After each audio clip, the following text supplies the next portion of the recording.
Hello students, तो आज इस वीडियो में हम लोग शुरू करेंगे comparison between electrovalent compound and covalent compound. और ये हमारा केमिकल बॉन्डिंग का लास्ट वीडियो है, जिसमें आइए सब कुछ समझने के बाद फाइनली एक कंक्लूजन की बेसिस पे difference of covalency and electrovalency यानी कि इलेक्ट्रोवैलेंट कंपाउंड और कोवैलेंट कंपाउंड के बारे में पढ़ लें। तो चाहिए शुरू करते हैं। देखिए, इधर के लेफ्ट हैंड के चार्ट पे इलेक्ट्रोवैलेंट कंपाउंड की कैरेक्टरिस्टिक्स हैं और इसका कंपैरिजन है राइट हैंड की ओर कोवैलेंट कंपाउंड से। किस तरह से? देखिए, पॉइंट नंबर 1, जैसा कि हम जानते हैं इलेक्ट्रोवैलेंट कंपाउंड वो कंपाउंड है जिसमें आयनिक बॉन्डिंग या इलेक्ट्रोवैलेंट बॉन्डिंग होती है due to transfer of electrons. तो इनमें आयनिक स्टेट पाई जाती है, कैटायन या एनायन यानी मेटेलिक और नॉन मेटेलिक कैरेक्टर के रिलेशन में। तो देखिए, ये क्रिस्टलाइन हार्ड सॉलिड होते हैं। Electrovalent compound are crystalline hard solid in the ionic state. जैसा मैंने बोला था अभी, वो मेटेलिक और नॉन मेटेलिक दोनों से हो सकते हैं, कैटायनिक या एनायनिक स्टेट से हो सकते हैं। और इनके बीच में बहुत स्ट्रॉन्ग फोर्स ऑफ अट्रैक्शन होता है आयंस में। किनमें? आयंस के बीच में। और इसको कहते हैं इलेक्ट्रोस्टैटिक फोर्स। क्लियर? अब देखिए, अगर हम इसका कंपैरिजन कोवैलेंट कंपाउंड से करें तो ये गैसवस फॉर्म में, लिक्विड फॉर्म में या सॉफ्ट सॉलिड की फॉर्म में होते हैं। देखिए, ये हार्ड सॉलिड थे, ये सॉफ्ट सॉलिड है और ये मॉलिक्यूलर फॉर्म में होते हैं। कोवैलेंट कंपाउंड जिनमें कोवैलेंसी पाई जाती है, जिनमें कोवैलेंट कैरेक्टर है यानी कि शेयरिंग ऑफ इलेक्ट्रॉन हो रही है, वो मॉलिक्यूलर स्टेट में होते हैं। और जबकि ये इलेक्ट्रोवैलेंट आयनिक स्टेट में थे, तो इनके बीच में जो फोर्स ऑफ अट्रैक्शन होता है वो एक वीक फोर्स ऑफ अट्रैक्शन होता है। और इस अट्रैक्शन ऑफ फोर्स को नाम दिया जाता है वॉन डेर वाल फोर्स। देखिए, साइंटिस्ट के नाम पे रखा गया है weak van der Waals force. दूसरे पॉइंट पे आते हैं, क्योंकि ये हार्ड स्ट्रॉन्ग फोर्स वाले सॉलिड है तो ये नॉन वोलेटाइल होंगे। देखिए, इससे रिलेशन है, इलेक्ट्रोस्टैटिक फोर्स स्ट्रॉन्ग है तो ये आसानी से नहीं उड़ेंगे, नॉन वोलेटाइल हैं। जबकि इनके बीच में force of attraction weak van der Waals force है, वीक है, तो ये वोलेटाइल्स होते हैं। तीसरे पे आए, क्योंकि ये नॉन वोलेटाइल है, strong electrostatic force of attraction है एटम्स आयंस के बीच में, तो इनका मेल्टिंग पॉइंट और बॉइलिंग पॉइंट हाई होता है। जबकि यहां पे वीक वॉन डेर फोर्स होने के कारण यहां पे लो मेल्टिंग पॉइंट और बॉइलिंग पॉइंट होते हैं। तो यहां इलेक्ट्रोस्टैटिक फोर्स ऑफ अट्रैक्शन है जो बड़ा स्ट्रॉन्ग है, यहां वीक फोर्स ऑफ अट्रैक्शन है जिसे हम वॉन डेर वाल फोर्स कहते हैं। और सारी प्रॉपर्टीज उसी से डेवलप हो रही हैं इनमें। ये 3 प्रॉपर्टीज हुई, इसके बाद की और प्रॉपर्टीज को डिस्कस करते हैं। फोर्थ प्रॉपर्टी को देखिए, तो ये जो है हीट और इलेक्ट्रिसिटी के बारे में अब हम बात कर रहे हैं उस रिलेशन में। तो पहले आता है in relation to heat transfer. तो electrovalent compound good conductor of heat होते हैं ना, आसानी से हीट को ट्रांसफर कर देते हैं। जबकि कोवैलेंट कंपाउंड में देखें तो ये नॉन कंडक्टर और पुअर कंडक्टर ऑफ हीट है, मींस आसानी से हीट को ट्रांसफर नहीं करते हैं क्योंकि ये मॉलिक्यूलर स्टेट में होते हैं। दूसरी बात आती है करंट इलेक्ट्रिसिटी के ट्रांसफर के रिलेशन में। तो ये जो है इन सॉलिड स्टेट, देखिए नॉन कंडक्टर हैं, these are the non-conductor of electricity in solid state covalent electrovalent compound। लेकिन अगर इनको मोल्टन स्टेट या सोल्यूशन स्टेट में ले आए तो ये electrovalent compound good conductor of electricity बन जाते हैं। ये गुड कंडक्टर ऑफ इलेक्ट्रिसिटी की तरह बिहेव करते हैं क्योंकि इनमें सोल्यूशन में फ्री आयंस आ जाते हैं जिसके माइग्रेशन से इलेक्ट्रोलिसिस परफॉर्म होने लगती है और ये गुड कंडक्टर ऑफ इलेक्ट्रिसिटी हो जाते हैं, मींस ये इलेक्ट्रोलिसिस परफॉर्म कर सकते हैं।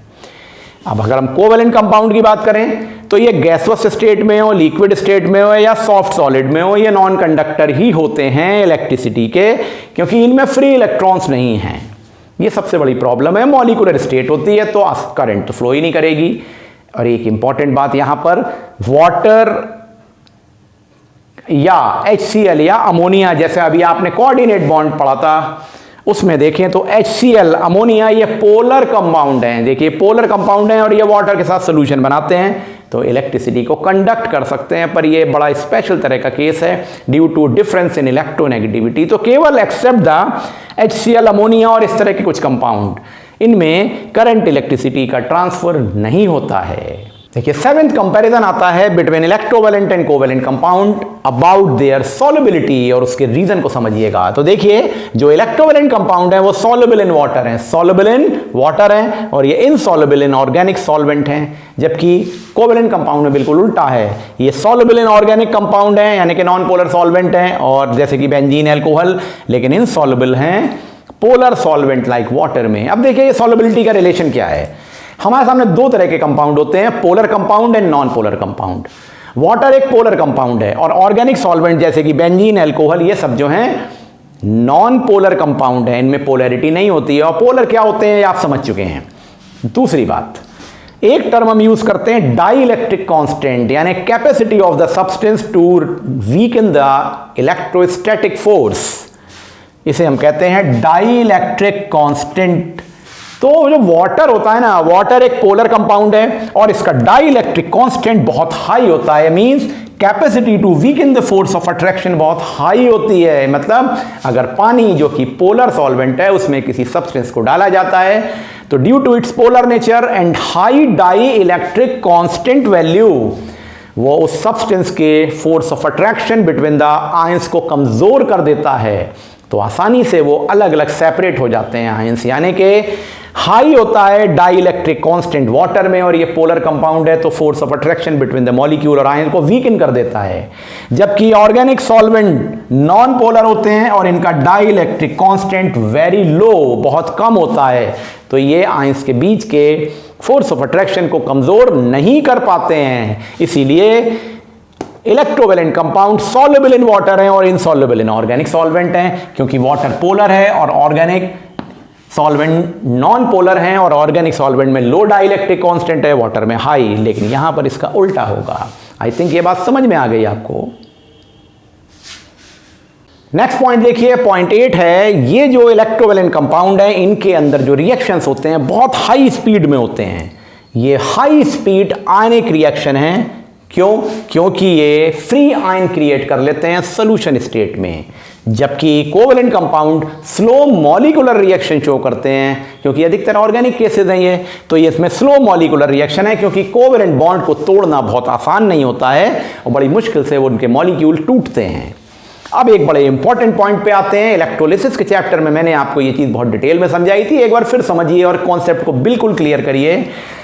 देखिए, इलेक्ट्रोवैलेंट और आयनिक कंपाउंड हमेशा इलेक्ट्रोलिटिक डिसोसिएशन शो करते हैं। क्या शो करते हैं? इलेक्ट्रोलिटिक डिसोसिएशन, वर्ड यूज कर रहे हैं, dissociation on passage of current, current के पास करने पे।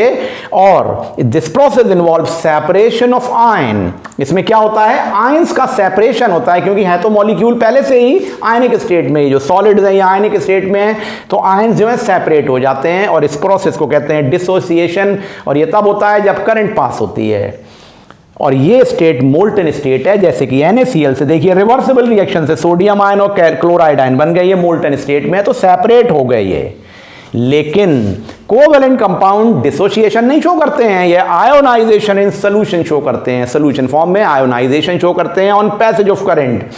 और इस प्रोसेस में आयंस फ्रॉम द मॉलिक्यूल का फॉर्मेशन होता है। यहां इलेक्ट्रोवैलेंट कंपाउंड में सेपरेशन ऑफ आयन है, क्योंकि वो तो पहले से आयनिक स्टेट है, लेकिन यहां पर formation of ion from the molecule है, तो नए आयंस बनते हैं, जैसे कि HCl से H+ और Cl। देखिए ये रिवर्सिबल नहीं बनाया है मैंने और ये सॉल्यूशन स्टेट में है। तो इन दिस वे आप देख सकते हैं यहां पे डिसोसिएशन हो रहा है इलेक्ट्रोवैलेंट कंपाउंड में और यहां आयोनाइजेशन हो रहा है कोवेलेंट कंपाउंड में है। तो students, in this way we have completed this chapter. आखिरी वीडियो में हम लोगों ने कंपैरिजन भी पढ़ लिया कोवेलेंट और इलेक्ट्रोवैलेंट कंपाउंड का। I hope this chemical bondage is clear to you. From the next video in the future we will start study of compounds and other chapters also. Thank you.